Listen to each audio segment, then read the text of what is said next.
Hi guys, welcome to my kitchen. Today I'm making pork chops and garlic mushroom gravy. Alright, I'm starting out in a large skillet. I melted 4 tablespoons of butter in. And I have some boneless center cut pork chops here. I season them with salt and pepper and paprika on both sides. I'm going to get them in the skillet and get them nice and browned up on each side.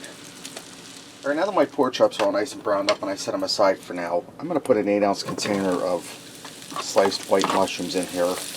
And I'm going to allow them to fry in hot butter for about 5 minutes until they start to soften up and get nice and browned up.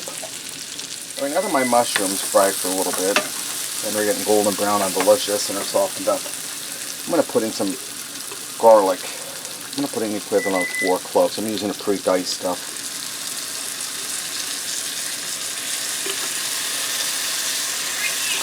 I'm just going to give that a quick stir. Now if you use fresh garlic, you're going to have to allow it to fry for a minute, but you don't want to burn it. But the pre-diced stuff is already softened up to be soaking in the water or oil over however you pat. I'm going to add in some more butter. I'm going to add in 4 more tablespoons. And guys, this isn't waste healthy, but comfort food never is. So we're looking for delicious today, not healthy. I'm going to allow this butter to melt down in there. And while that's melting down, I'm going to add in 4 tablespoons of flour. We're going to create a roux to make our gravy.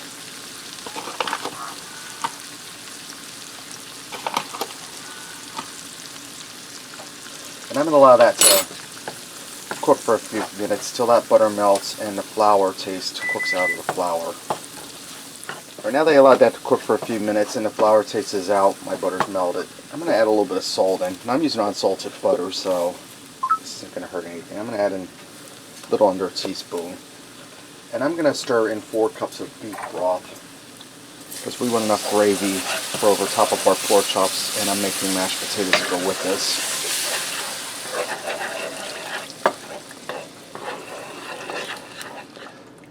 And most of my roux is attached to my mushrooms, but that will loosen off of there.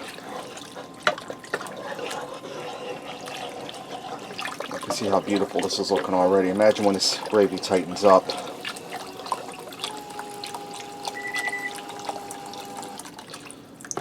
Alright, now I'm going to turn my heat up a little bit and bring this up to a gentle boil so it starts to thicken up. And as it's thickening, I'm going to add my pork chops back in to heat them through and finish cooking them off if they're not cooked all the way through. So I'm going to go ahead and bring this up to a gentle boil, and when it starts boiling, I'm going to add my chops back in.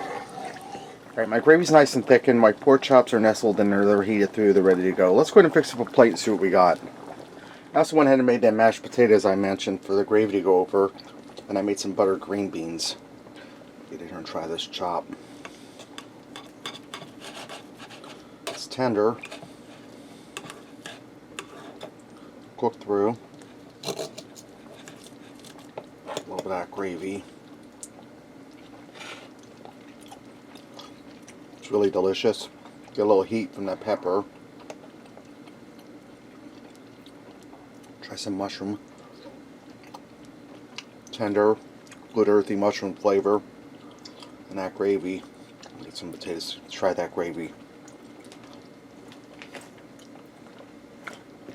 Guys, that's really delicious. That's what a Sunday meal is supposed to be about. Good home cooking, comfort food. Really easy, really delicious. Pork chops and garlic mushroom gravy. Thanks for watching and supporting me. And remember, love what you eat and eat what you love.